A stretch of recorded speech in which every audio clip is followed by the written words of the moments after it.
बालक मुनि सोमचंद्र है धीरे धीरे स्वाध्याय की ओर अपने चरणों को गतिशील बनाना प्रारंभ कर देते हैं। सर्वदेवगणी उनको साध्वाचार की शिक्षाएं प्रदान करना प्रारंभ कर देते हैं। बालक मुनि सोमचंद्र विधिवत चारित्र का पालन करना प्रारंभ कर देते हैं। शास्त्रों के अध्ययन करने से बालक मुनि के जीवन के अंदर एक नए प्रकाश का उदय भी होना प्रारंभ हो जाता है। विनम्रता उनके जीवन की सबसे बड़ी निशानी बन गई थी, पर बालक होने के कारण अनेकों बार बाल सुलभ चपलताएं हैं वो भी सामने आनी प्रारंभ हो जाती थी। प्रातः काल का समय पंचमी समिति के लिए देव सर्वदेवगणी के साथ जब जंगल की ओर अपने चरणों को गतिशील बनाना प्रारंभ कर देते हैं। सर्वदेवगणी जंगल में थोड़े आगे पधार जाते हैं और बालक मुनि थोड़ा सा पीछे रह जाते हैं। अचानक बालक मुनि का ध्यान है, वह ध्यान जंगल के अंदर उगने वाली वनस्पतियों की तरफ आकर्षित होना प्रारंभ हो जाता है। बालक मुनि ने एक छोटे से पौधे को उगते हुए देखा। मन के अंदर हलचल मचनी प्रारंभ हो जाती है। ये पौधा कैसे उगता है, मेरे को एक बार देखना चाहिए। वह तत्काल पौधे के निकट पहुंच जाता है, उसको पकड़कर जड़ सहित बाहर निकालकर सूक्ष्मता के साथ देखना प्रारंभ कर देता है। बालक मुनि को इतना ज्ञान नहीं था वनस्पति के अंदर भी जीव होता है। उनकी अटखेलियों को देखकर सर्वदेवगणी आश्चर्यचकित रह जाती हैं। ये क्या, संयम ग्रहण करने के बाद में भी इसको इतना ही ज्ञान नहीं है। वनस्पति के अंदर जीव होते हैं और उसने जड़ सहित उखाड़ दी है। तत्काल पास में आते हैं और उस बालक को प्रताड़ित करने के लिए थोड़ा सा कठोर शब्दों का प्रयोग करना प्रारंभ कर देते हैं। तुम संयम पथ पर आगे बढ़ने के लायक नहीं हो, इसलिए तुम अपनी मुख वस्त्रिका और रजोहरण है ये दोनों मेरे को समर्पित कर दो और अपने घर की तरफ अपने कदमों को बढ़ाना प्रारंभ कर दो। जब सर्वदेवगणी इस तरह से कठोर शब्दों के साथ उपालंब देना प्रारंभ कर देते हैं, बालक मुनि आश्चर्य भरी नज़रों के साथ अपने शिक्षा गुरु की तरफ देखना प्रारंभ कर देते हैं। हाथ जोड़ लेते हैं, विनम्रता के साथ निवेदन करते हैं, शिक्षा गुरु मेरे को आपका आदेश है, ये शिरोधार्य करने में तनिक भी देरी नहीं लग रही है और मैं अपना रजोहरण मुख वस्त्रिका आपके चरणों में सादर समर्पित करता हूँ। पर एक निवेदन के साथ, आपके गुरु उपाध्याय धर्मदेव गणी ने मेरे मस्तक की चोटी है वह उखाड़ कर अपने पास में रख रखी है, उस चोटी को आप मेरे को पुनः प्रदान करवा दे और मैं अपने घर की तरफ अपने कदमों को गतिशील बना दूंगा। बालक मुनि का यह तर्क सुनकर सर्वदेव गणी विस्मय भरी नजरों के साथ बालक की तरफ देखना प्रारंभ कर देती हैं। इस प्रश्न का उत्तर है वह सर्वदेव गणी को भी नजर नहीं आ रहा था। मौन हो जाती हैं, अवाक हो जाती हैं, चुपचाप उपास्य की तरफ अपने कदमों को गतिशील बनाना प्रारंभ कर देती हैं।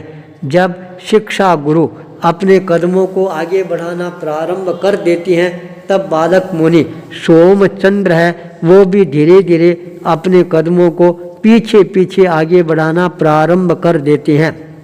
उपाश्रय में पहुंचने के पश्चात सर्वदेव गणी तत्काल उपाध्याय प्रवर धर्मदेव के चरणों में उपस्थित होते हैं और निवेदन करते हैं, आपने इस सोमचंद्र को दीक्षा प्रदान की और आज यह जंगल के अंदर वनस्पति को अपने हाथों से उखाड़ रहा था और जब मैंने इसको रोका और कहा तुम ये क्या कर रहे हो, संयम ग्रहण करने के पश्चात भी तुम इस तरह की हिंसा कर रहे हो, तुम संयम पथ पर आगे बढ़ने के लायक नहीं हो, अपना रजोहरण और मुख वस्त्र का मेरे को दे दो और अपना कदम अपने घर की तरफ बढ़ा दो। तब बालक ने विस्मयकारी उत्तर देते हुए मेरे को कहा, आपकी बात मेरे को मंजूर है, पर आपके धर्मगुरु उपाध्याय धर्मदेव ने मेरे मस्तक से चोटी है उसको उखाड़ कर अपने पास में रखी है। आप अपने धर्म गुरु से ये निवेदन कर दें, वह जो चोटी उखाड़ी है वह आप मेरे को वापस दे दे और मैं अपने घर की तरफ अपने चरणों को गतिशील बना दूंगा। यह बात सुनते ही उपाध्याय धर्मदेव है उनके चेहरे पर एक नई मुस्कुराहट तैरनी प्रारंभ हो जाती है। अपने शिष्य की बुद्धि कौशलता के ऊपर उनको नाज भी होना प्रारंभ हो जाता है।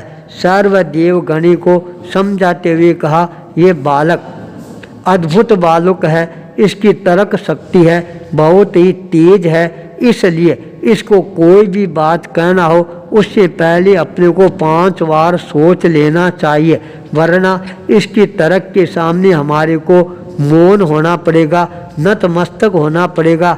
आप तो इस बालक के जीवन के अंदर और ज़्यादा ज्ञान का प्रवेश कैसे हो, इस ओर ही अपना ध्यान ज़्यादा केंद्रित करने का प्रयास करेंगे तो ही अच्छा रहेगा। धर्मदेव गणी उपाध्याय धर्मदेव से इस तरह की बात सुनते ही अपने आप मौन व्रत धारण करके अपने स्थान पर आकर बैठने में ही अपनी भलाई समझना प्रारंभ कर देती हैं। बालक मुनि सोमचंद्र को उपाध्याय धर्मदेव ने अपने निकट बुलाया बिठाया। उसके पश्चात उसको शिक्षा संबल प्रदान करते हुए कहा, देखो अब तुमने संयमी जीवन ग्रहण कर लिया है, संयमी जीवन को किस तरह से व्यतीत करना है इस ओर अपना ध्यान केंद्रित करना प्रारंभ कर दो। हर चीज़ हमारे को संयम के साथ आगे बढ़ानी चाहिए। खाद्य संयम, नींद संयम, बोलने का संयम, चालने का संयम, सब में संयम का ही हमारे को दिग्दर्शन करवाना प्रारंभ कर देना चाहिए। 6 काय के जीव होते हैं, पृथ्वी काय, अप काय, तेजस काय, वायु काय, वनस्पति काय। इनका रक्षा करना ये हमारा पहला दायित्व और कर्तव्य बन जाता है। इसलिए इन 6 काय के जीवों की हमारे को कभी भी विराधना नहीं करनी चाहिए। उपाध्याय प्रवर जब यह शिक्षा संबल प्रदान करते हैं, बालक मुनि सोमचंद्र है समझ जाते हैं आज मैंने अपने जीवन के अंदर बहुत बड़ा प्रमाद किया है, गलती की है, वनस्पति को उखाड़कर मैंने बहुत बड़ा पाप किया है, इसलिए मेरे को अपने पाप कर्म का प्रायश्चित करने में भी देरी नहीं लगानी चाहिए। बालक मुनि तत्काल अपने दोनों हाथ जोड़ लेते हैं, मस्तक नतमस्तक कर लेता है, चरणों में शीश झुकाते हुए विनम्रता के साथ निवेदन करता है, गुरुदेव मेरे से बहुत बड़ा प्रमाद हो गया और आज मैंने अज्ञानवश, भूलवश, प्रमादवश वनस्पति काय की अवहेलना की है, हिंसा की है। आप मेरे को प्रायश्चित प्रदान करके शुद्ध बनाने की अनुकंपा करवाएं।